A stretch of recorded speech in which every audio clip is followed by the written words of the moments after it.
24 candidats, dont une femme, sont dans les starting blocks pour dimanche prochain, le 29 juillet donc, dans la course au palais de Koulouba, qui de Ibrahim Boubacar Keïta, le président et candidat à sa propre succession, ou de ses nombreux challengers dont le chef de file de l'opposition, Soumaïla Cissé, aura la confiance des Maliens. La question reste entière. Et pour attester de la tension autour du scrutin, il suffit d'observer la passe d'armes entre les partisans de chaque camp qui s'accusent, qui d'ourdir des plans pour frauder, qui de faire de la surenchère. Lors d'une conférence de presse en présence de diplomates en poste à Bamako, Thierry Dramé, directeur de campagne du candidat Soumaïla Cissé, a affirmé que le fichier électoral mis en ligne le 4 juillet dernier par les autorités était totalement différent du fichier audité le 27 avril par l'Organisation internationale de la francophonie. Il a expliqué que le fichier mis en ligne dénombrait 8 105 154 électeurs, soit une centaine de milliers de plus que celui audité par les experts internationaux.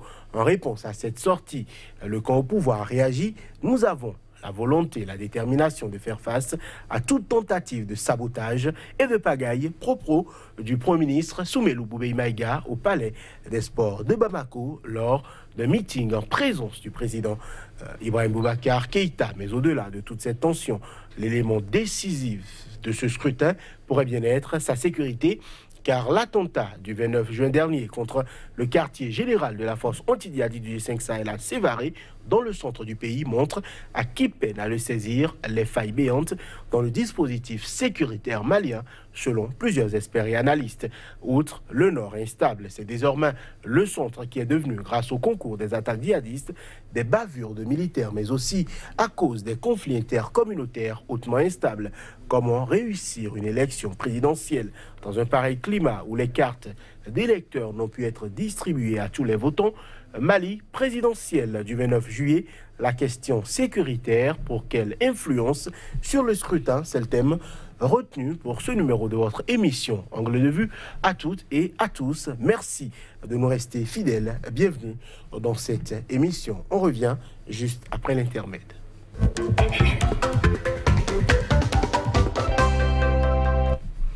Et sur le plateau de Angle de vue pour aborder cette question hautement politique avec nous, Aimé Tchefa, bonjour. Bonjour. Vous êtes sociologue, expert en stratégie de développement. Un plaisir de vous avoir sur ce plateau. Face à vous, Emery Ouolabi, bonjour. Bonjour. Vous êtes juriste internationaliste. Ma première question, c'est pour vous, Aimé Tchefa. Vous avez suivi avec attention la campagne électorale. Quel est votre sentiment de la façon dont se déroulent les choses? Merci. Je voudrais dire d'abord que disons, depuis le fameux coup d'État au Mali, chaque élection est un défi pour le peuple malien. Parce que le peuple malien est dans un contexte extrêmement difficile.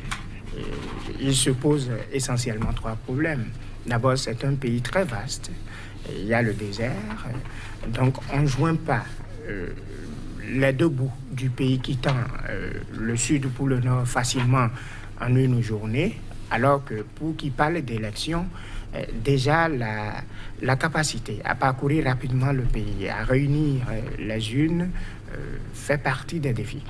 Ensuite, il y a l'insécurité, qui est un problème très très important au Mali. Depuis toujours, le Mali a eu ce problème, et puis le coup d'État est venu empirer ce problème-là. Et maintenant, la gouvernance du pays.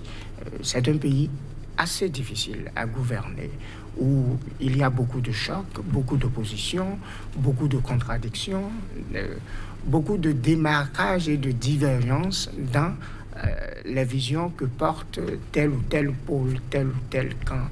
Donc, disons que les Maliens vont à cette élection, comme aux élections précédentes, dans un contexte extrêmement difficile, avec beaucoup de contraintes et beaucoup de défis qu'il faut forcément relever pour la bonne marche du pays, pour la vitalité de la démocratie et surtout pour l'avenir de cette jeunesse, parce que c'est un pays qui est jeune à 67%.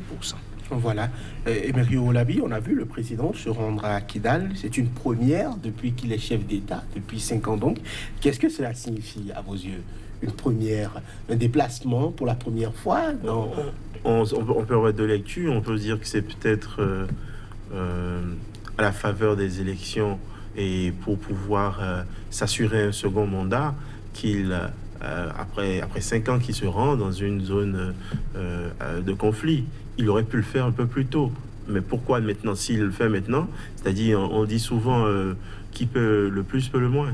Et donc, il aurait pu le faire plus tôt. Il aurait dû entamer des dialogues avec les ressortissants de cette zone et les groupes armés existants dans cette localité depuis, les rassurer. Mais vous voyez-vous, c'est maintenant qu'ils passent à des promesses, promettre un hôpital, un aéroport.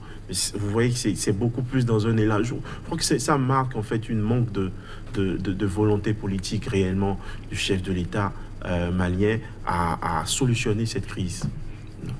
Voilà. Et ce n'est pas plutôt purement un besoin d'aller, pourquoi pas, à Kidal, rencontrer les populations? Est-ce qu'on doit forcément politiser cette descente? Non, pas de politisation. Mais écoutez, vous connaissez bien Kidal. Vous savez que c'est le centre névralgique des rebelles et que tout part de là. Qui arrive à prendre Kidal pourrait avoir plus ou moins l'assurance de pouvoir en finir avec la rébellion Touareg.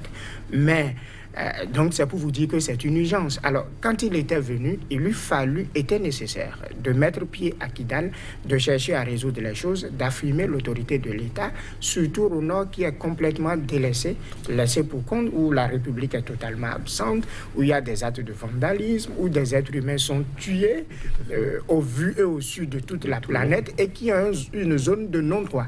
Mais au regard de tous ces faits, on pourrait se demander pourquoi c'est maintenant qu'il s'y rend.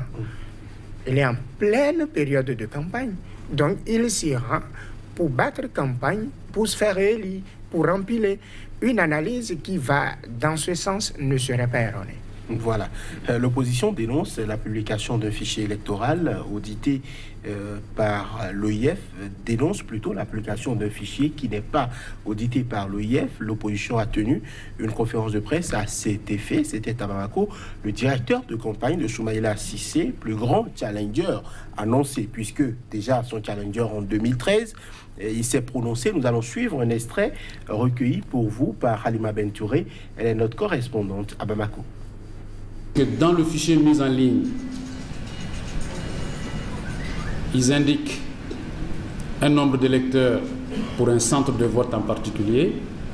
Vérification faite, très concrètement. Je prends un exemple dans Songo, au nord du Mali, entre Gao et le Niger. Dans un centre de vote dans Songo, il y a indiqué dans le fichier mis en ligne, donc officiel, parce que le fichier audité, jusqu'à la date du 4 juillet, le fichier audité n'a jamais été mis en ligne. En Songo, donc, vous avez un centre de vote où il y a 1803 électeurs. Vérification faite, la réalité c'est 1499. Il y a donc 308 électeurs qui se sont ajoutés quasiment par magie ou prestidigitation. Vous avez 1 millier de cas de ce genre dans le fichier officiel mis en ligne. 1 millier de cas de ce genre. Vous avez également des bureaux de vote additionnels. Vous avez une circonscription administrative qui a officiellement 303 bureaux de vote, 308 bureaux de vote. Et là, quand nos experts, nos informaticiens ont vérifié, y compris par un comptage manuel, ils trouvent 323 bureaux de vote. Et les bureaux additionnels approchent le millier. Il en ressort un potentiel de fraude que l'on peut estimer à 1 241 574 électeurs. Au regard de ces constats, le directeur de campagne du candidat Soumaïla Cissé prend à témoin l'opinion publique nationale et internationale avant le premier tour du scrutin. Pour nous, la responsabilité du gouvernement est entièrement et gravement engagée dans ce qui s'apparente à une vaste tentative de fraude tendant à prendre en otage le vote du peuple malien. Rio Olabi, est-on en train de faire le lit à la fraude? Évidemment, si l'on doit s'en tenir à ces déclarations, il faut croire qu'il y a un manque de transparence et il faut craindre des contestations électorales à l'annonce des résultats.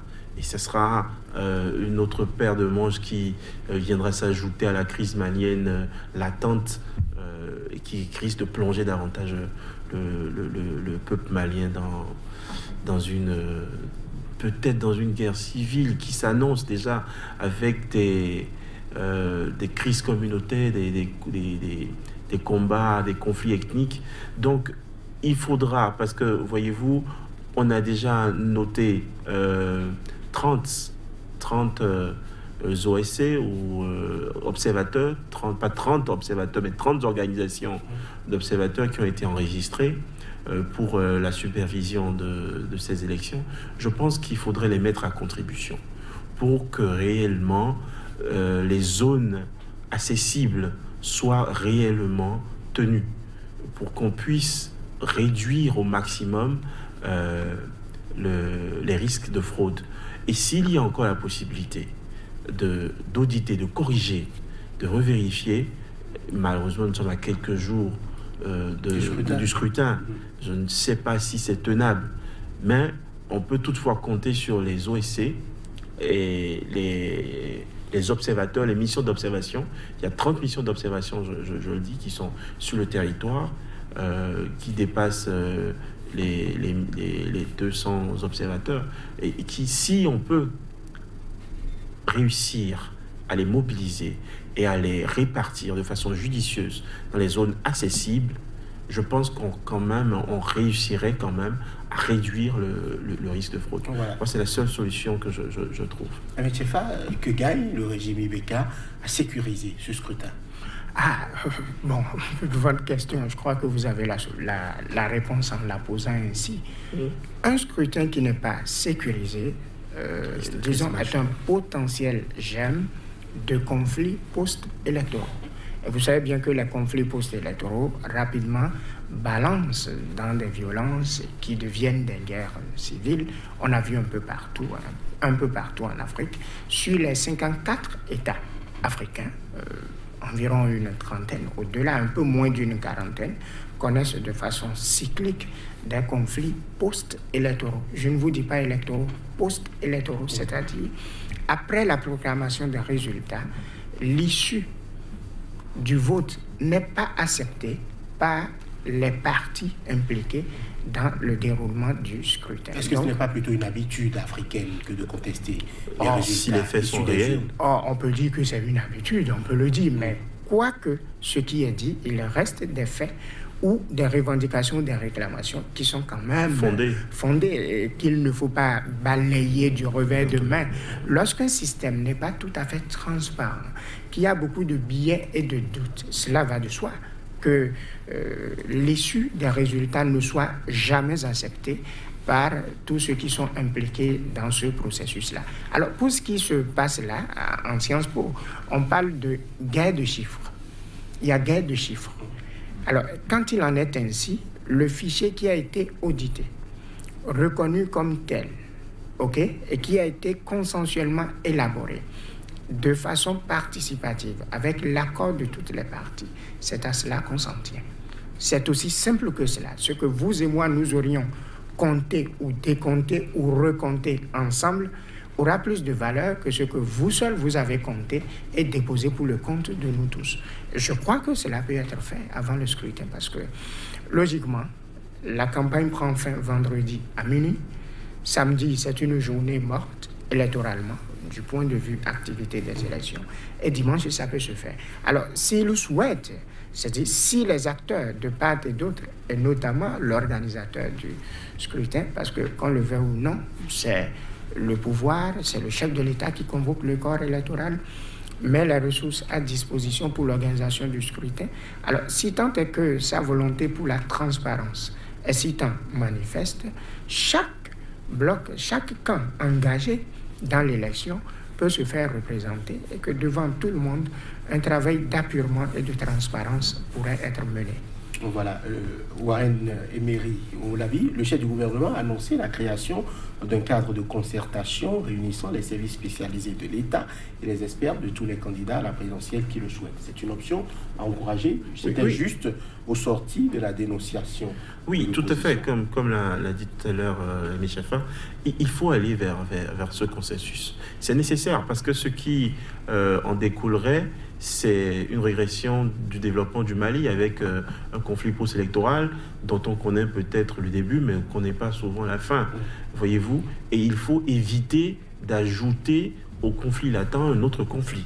C'est tout à fait important. Et comme je l'ai souligné tout à l'heure, au-delà de ce consensus, de ce cas de dialogue qui va pouvoir travailler à l'appurement de la liste, il faudrait associer les observateurs et la société, les organisations de la société civile sur le terrain de façon pratique, les outiller et pour pouvoir davantage donner du crédit aux résultats qui vont sortir.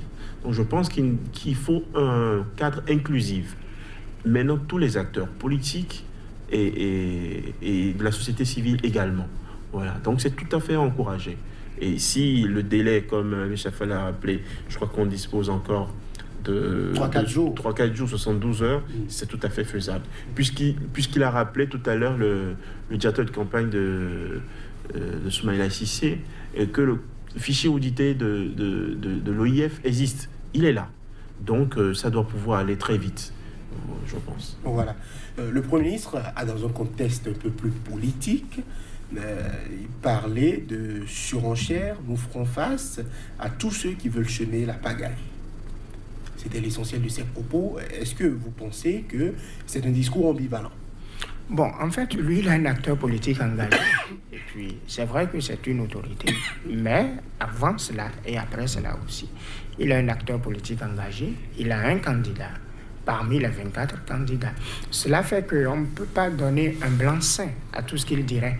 Mais dans le même temps, il a du ressort et du devoir, du pouvoir de maintenir l'ordre et la sécurité, pas seulement en période électorale, en tout temps et en tout lieu, sur le territoire national, encore plus en période électorale. Si c'est de ce point de vue qu'il se prononce et que les choses se feront de façon transparente, de sorte que personne ne soit pris mal en partie et que ce qui est en train d'être fait est fait pour le bien du Mali, pour la sécurité, au service du scrutin, je ne vois pas pourquoi il faut être contre. Voilà.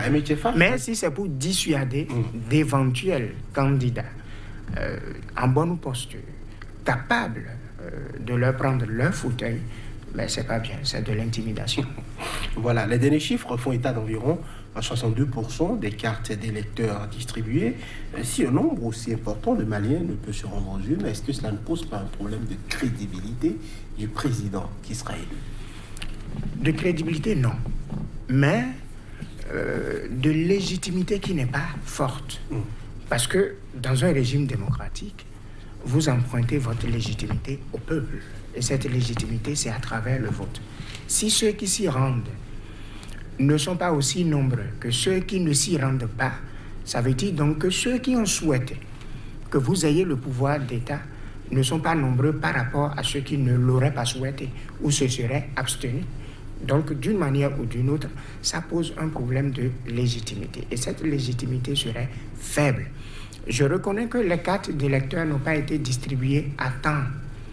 On pouvait commencer par les distribuer 3 mois avant le scrutin. Pourquoi même pas 6 mois avant le scrutin? Ça pouvait se faire. Lorsque ça se fait à la va-vite, on a l'impression qu'il y a un peu d'impréparation, que tout n'a pas été pris au sérieux dès le départ, qu'il y a des problèmes d'ordre organisationnel qui ont été exprès ou compte tenu de contraintes négligées ou laissées pour compte. Alors, il faut que le président qui vienne remplacer le président Ibeka ou qu'il se remplace lui-même, parce que la Constitution lui donne le droit de se porter candidat une seconde fois, il faut que celui-ci bénéficie d'une grande légitimité pour pouvoir faire affirmer l'autorité de l'État dans le Mali. Parce que l'une des contraintes les plus importantes, l'un des problèmes les plus importants de ce pays ces dernières années, c'est que l'autorité de l'État n'est pas suffisamment affirmée et ferme. Un État, qu'il soit démocratique ou tout autre type d'État, il faut qu'il soit suffisamment fort, il faut qu'il soit craint et il faut que la sécurité des biens et des personnes, en tout temps et en tout lieu, sur le territoire national, soit réellement assurée. Voilà, Emery Olabi, on a vu par exemple qu'on a dû faire recours à la MINUSMA pour acheminer le matériel électoral, plus de 70 tonnes environ de matériel électoral. On a vu qu'aujourd'hui l'État malien a des difficultés pour faire respecter l'ordre et la quiétude dans plusieurs régions. Le nord, c'était connu, aujourd'hui c'est en train de venir vers le centre. Plusieurs régions sont difficiles d'accès.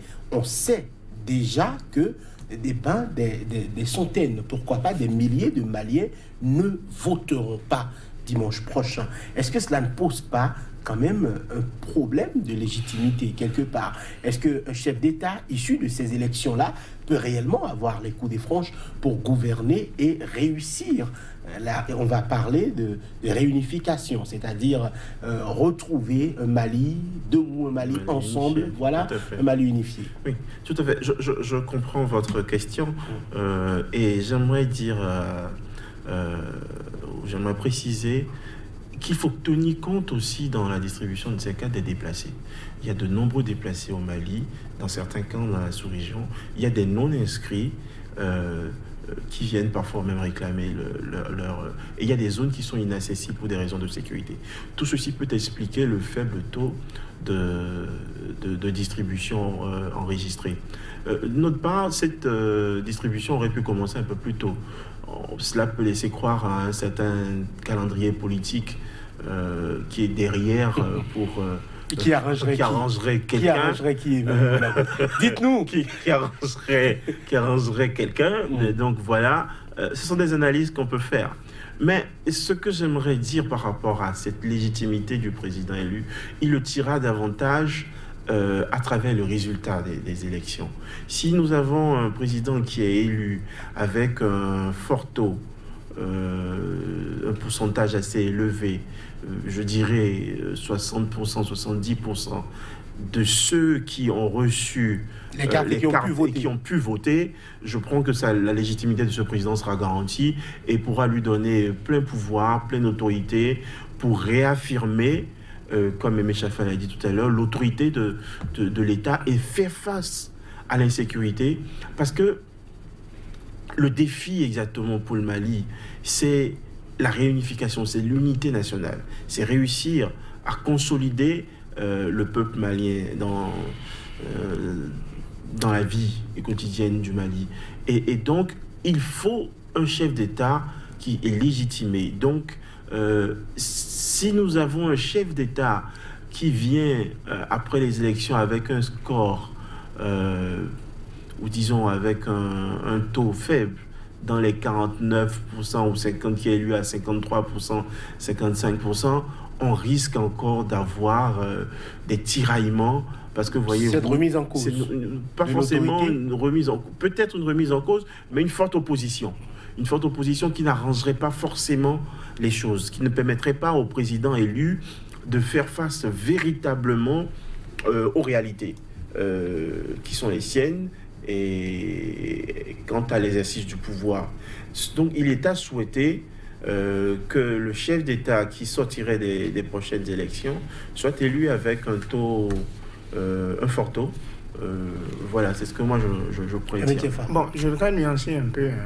Pour moi, le chef d'État qui serait élu, peu importe le pourcentage, ce n'est jamais un indicateur de rien de sérieux.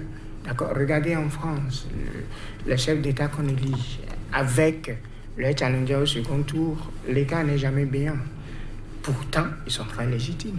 Le contexte français n'est pas forcément celui malien. J'en arrive. Les réalités de Sciences Po partout au monde, c'est la même chose. Pourquoi on fait élection ici? Pourquoi on fait élection ailleurs? C'est la même chose. Moi, je parle de taux de participation. La nuance est grande. C'est-à-dire que si nous sommes 100 et que vous avez une élection et 70 pensent que ce n'est pas leur affaire, Alors, et que parmi les 30 qui sont venus, 20 ont voté pour vous, vous pensez que c'est une légitimité forte, ça, de ce point de vue? Non, puisque il n'y a que 10 qui n'ont pas voté pour vous. Mais et les 70 qui sont restés à la maison? Vous comprenez? Donc, le taux de pourcentage, à mon avis, c'est très... Le taux de participation, à mon avis, c'est très important. Plus le taux de participation est élevé, je suppose, par exemple, que ceux qui sont en âge de voter, donc qui se sont inscrits, qui se sont fait enrôler, vous avez, par exemple, 90% qui sont allés s'exprimer. Et que dans ça, le chef de l'État a 52%. Vous pensez que ça ne vaut pas la peine? Ça vaut beaucoup, plus que parmi ceux qui se sont fait enrôler, 40% se sont exprimés, ok? Et que dans ça, le chef de l'État a 90%. J'achète l'argumentaire de mes chefs et je l'ajoute à ce que j'ai dit. Le taux de participation est très important. Et si de ce taux de participation, le chef d'État est élu avec un score, un pourcentage très élevé, c'est davantage intéressant parce que ça renforce davantage sa légitimité. Donc je n'exclus pas la variable du taux de participation, je l'intègre formellement dans mon analyse. Mais aujourd'hui, on peut d'ores et déjà se dire que le taux de participation sera faible. Messieurs, il ne faut pas se leurrer. Les conditions sécuritaires au Mali, et on ne peut parler aujourd'hui de sécurité qu'à Bamako. Ça ne dépasse pas Bamako, la sécurité au Mali. Dans le centre, on sait que des gens sont kidnappés. On parle de bavures militaires, des militaires de l'armée malienne peuvent prendre et exécuter des civils. Un rapport l'a confirmé. Donc on ne peut pas aujourd'hui attester de ce que la majorité des Maliens pourraient aller voter. Parce que des recoupements que nous avons aussi avec notre correspondante sur place, c'est qu'il n'y a pas réellement d'engouement ni de campagne. Des candidats ont peur d'aller à l'intérieur du pays parce qu'aucune sécurité n'y est garantie. Dans cet état-là, est-ce qu'on peut toujours espérer une légitimité forte? Allez-y. Oui, c'est la vraie question. Mais il faut espérer que le scrutin se déroule sans anicroche et que, comme je le dis, les zones accessibles, que dans les zones accessibles, que les populations sortent pour voter.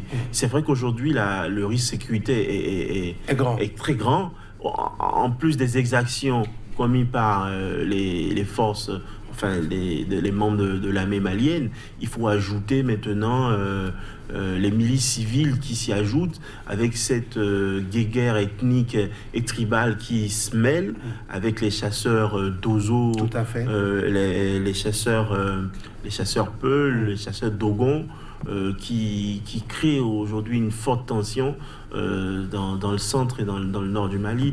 Oui, c'est vrai. C'est vrai qu'à cela, on peut craindre. J'ai cru lire Baba Moulay récemment, chef de file de l'OIC à Tombouctou, qui dit que de son dernier voyage, il y a moins de 48 heures, que sur 100 km de voies, vous n'avez absence totale de forces de défense avec des villages qui sont dans ces zones-là. Et donc, oui, on peut craindre. Dans des zones où il n'y a pas du tout de forces de défense et de sécurité, absence totale, on peut totalement craindre pour la bonne marche, le bon déroulement du scrutin.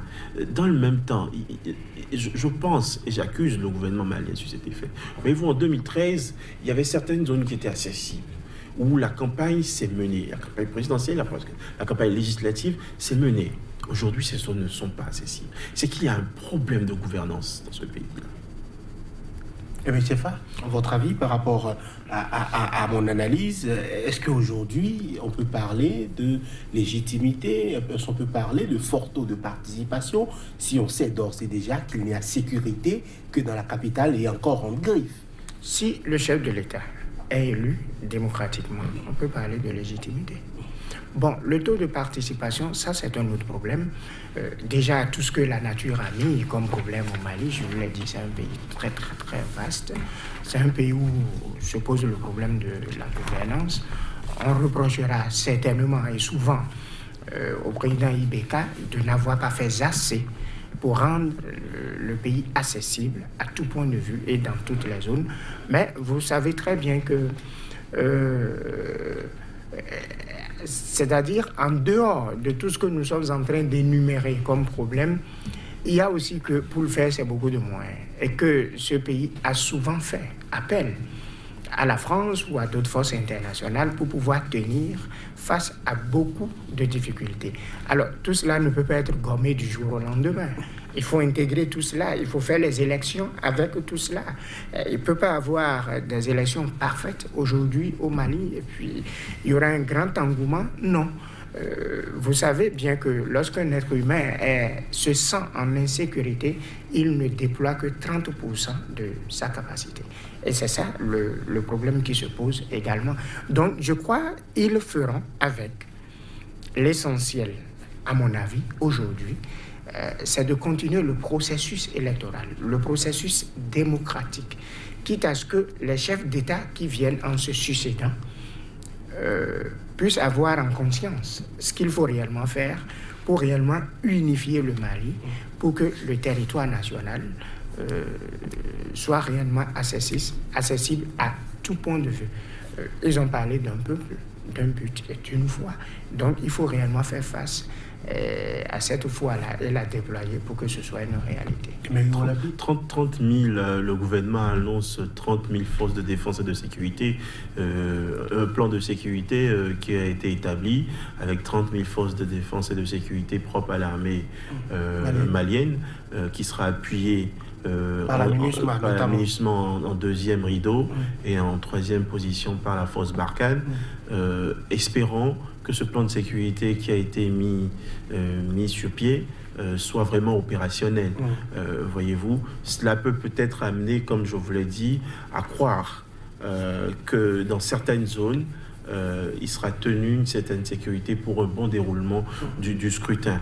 Il faut croire quand même que le gouvernement malien s'efforce. Mais je regrette, et je l'ai dit tout à l'heure, que des positions tenues en 2013 soient aujourd'hui non tenues, ouvertes au vandalisme et à toute insécurité, avec, on l'a oublié, le risque majeur du terroriste qui sévit. Aujourd'hui, au-delà de tous les groupes classiques que nous connaissions qui étaient la Ansadine, Moudjao, le GSPC, aujourd'hui il y a deux grosses entités. Il y a une entité qui a fédéré tous ces anciens mouvements, qui est un groupe de soutien à l'islam qui est là, à Rabitoun, et l'autre, l'État islamique, qui s'est totalement implanté et qui est non seulement une mesure, qui crée l'insécurité non seulement dans le nord du Mali, le centre du Mali, mais aussi dans les pays avoisinants. Il ne faut pas non plus oublier que la capacité de nuisance et la porosité des frontières, et il a rappelé, c'est aussi des questions de moyens. Mais 30 000 forces de forces de défense et de sécurité mobilisées, plus la MINUSMA et forces Barkhane, espérons que l'opérationnel... Vous faites bien de parler de sécurité et d'envoyer les chiffres. L'attentat du 29 juin dernier contre le quartier général de la force anti-djihadiste du 5 Sahel à Sévary, dans le centre, est-ce que cela ne prouve pas le risque sécuritaire majeur sur cette élection-là? Parce que si on est capable d'aller frapper le cœur même de la stratégie anti-djihadiste dans le Mali, est-ce qu'on peut attendre la sécurité? Est-ce que les Maliens peuvent librement se dire nous sommes en sécurité, nous pouvons sortir pour aller voter? Aucun pays au monde n'a un taux de sécurité zéro. Il y a toujours quelque chose. Mais dans ce cas précis, c'est un indicateur du dysfonctionnement de ce système-là. Et c'est bien que cela se produise avant le jour du scrutin. Certainement, cela va les amener à faire de petits réglages, à voir ce qui n'a pas fonctionné, qu'est-ce qu'il y a comme problème, mieux resserrer les liens. Je crois, par conviction pour le Mali sud-africain, que ne serait-ce que ce jour-là, tout ira bien. Puisque dans tous les cas, s'il n'y a pas élection, dans tous les cas, si le processus démocratique ne continue pas, celui qui est là restera. Mais en ce moment, il n'aura plus la légitimité. Et quand il n'y a pas la légitimité, vous savez bien que c'est la porte ouverte à toute forme de désordre. Donc c'est pour cela que j'insistais sur le fait depuis qu'il faut que le processus démocratique continue, qu'on permette au peuple malien, en dépit des problèmes qu'il a, en dépit des contraintes qu'il a, de continuer par élire son président de la République, même si c'est de façon bancale. Et c'est lorsque ce processus serait constant qu'il finira par être corsé et progressivement, l'État va déployer son autorité dans tout le pays. Un pays qui était en paix, qui, à la faveur d'un coup d'État, en mandat terminal d'un président de la République, bascule dans la violence pour rétablir cela, rétablir l'autorité de l'État, c'est difficile. C'est beaucoup de moyens, c'est beaucoup de stratégie, c'est beaucoup de travail. Ça ne vient pas du jour au lendemain. Je crois que ce qu'ils sont en train de faire entre en ligne de compte pour ce travail-là, en vue d'obtenir tout ce résultat-là. Voilà. Alors, à la suite du sommet du 5 Sahel consécutif à cette attaque, le chef de la force conjointe et son adjoint ont été rapidement remplacés. Est-ce que c'est sur ces leviers-là qu'il faut appuyer, notamment le commandement des forces? Le commandement, oui. Le financement, surtout pour l'opérationnalisation. Il faut un commandement fort, mais comme je le dis, un commandement ne fait rien sans moyens. Et il faut donner les moyens. Et là, reste encore un problème de financement. Puisqu'il faut compter sur les puissances occidentales pour amener malheureusement, et il faudrait que nos armées africaines commencent par compter sur eux-mêmes. Et c'est pour ça que je pense, parallèlement à ce que nous disons, que la force permanente de sécurité de la CEDEAO doit rapidement prendre corps, de même que la force d'attente de l'Union africaine, qui traîne depuis un certain nombre de temps, doit pouvoir rapidement aller avec un mécanisme de financement très clair et permettre en fait d'intervenir, de sécuriser ces terrains d'opération. Mais les chefs d'État de la zone ont préféré réactionner le G5 Sahel. Est-ce qu'aujourd'hui, avec la MINUSMA, le G5 Sahel n'est pas déjà en train de montrer des limites alors qu'il n'est pas encore bien déployé? Le G5 Sahel fera quelque chose, mais il ne fera pas tout. Il fera quelque chose. Parce que le G5 Sahel même a des problèmes pour s'autofinancer. Tout à fait. Et n'attend que les partenaires extérieurs. Alors, dans de pareilles conditions, nous ne pouvons pas lui imposer un miracle. Le G5 Sahel fera raisonnablement ce qu'il peut. Le gouvernement malien fera raisonnablement ce qu'il veut. Et la communauté internationale viendra en appui à tout cela. Alors, ça va devenir une communalisation et une mutualisation des moyens pour relever ce défi-là. Oui, parce qu'il y a un risque, en fait. Il faut aller vers une communalisation, donc il faut en fait aller vers un plan sécuritaire bien défini pour une occupation du territoire bien définie. Vous voyez, le G5 Sahel ne viendra pas supplanter la MINUSMA ou les forces Barkhane. Il doit pouvoir s'installer dans une zone, peut-être les zones frontalières, et exercer son autorité dans ces zones, parce que ce que nous arrivons, enfin le risque, c'est d'avoir une concurrence des forces en présence et aussi d'avoir une concurrence des idéologies. Donc du coup, il faudrait un plan sécuritaire assez taillé et bien indiqué pour éviter qu'il y ait encore des chevauchements sur ces différentes missions sécuritaires qui sont déployées dans le Mali et dans le Sahel. Voilà. Il y a des journalistes aussi qui peuvent être pris à partie. On a vu des reporters de TV5 dûment mandatés pour couvrir le premier tour de l'élection qui ont été pris à partie. On a l'impression qu'il y a... Est-ce que c'est la tension qui prévaut à Bamako et environ? Qu'est-ce qui pourrait expliquer le fait que de journalistes avec leurs papiers en règle puissent être embastillés ou tenus pendant plusieurs heures avant d'être relaxés? La profession du journaliste, c'est-à-dire le métier du journalisme, est l'un des métiers les plus difficiles à exercer au monde. Vous le savez puisque vous êtes journaliste. Et surtout quand il y a élection, encore c'est difficile parce que on les perçoit comme des espions qui viennent donner de l'information à qui on ne sait. On les perçoit également comme des observateurs de type particulier qui sont prêts à relayer tout ce qui n'aurait pas marché ou tout ce qui défavorisait ou favoriserait tel ou tel autre camp. Donc, en définitive, ils ne sont plus amis de personne. Et eux-mêmes le savent. Ils doivent pouvoir savoir marcher, pouvoir savoir se comporter ou se conduire pour ne pas tomber dans des pièges. Déjà, dans un pays où on parle de rébellion. Déjà dans un pays où l'insécurité est l'une des choses les mieux partagées, ce sont des raisons évidentes pour lesquelles il faut faire attention, savoir avec qui l'on va, où on va et pourquoi on y va, quel type d'informations communiquer. Bon. Si le journaliste n'est pas perçu comme un acteur neutre qui vient simplement faire son travail de journalisme et qu'on constate qu'il porte encore d'autres casquettes ou qu'il aurait d'autres missions officieuses, c'est toujours dangereux pour lui. Voilà. Votre avis par rapport à la question de la presse, notamment, notre correspondante sur place aussi avait été secouée il y a un moment. On a l'impression que le régime de Bamako est un peu, pourquoi pas, sous pression, sous tension. Qu'est-ce qu'il faut l'expliquer? Oui, évidemment, vous savez, comme je dis, c'est le contexte politique de l'heure qui pourrait amener en fait à certains dysfonctionnements. Tout le monde est en alerte maximale. Mais quant aux problèmes liés aux journalistes, je pense en fait que ce sont des risques qui sont permanents. Vous savez, M. Fall l'a rappelé tout à l'heure, le métier de journaliste dans des contextes de crise, ça devient un métier à risque.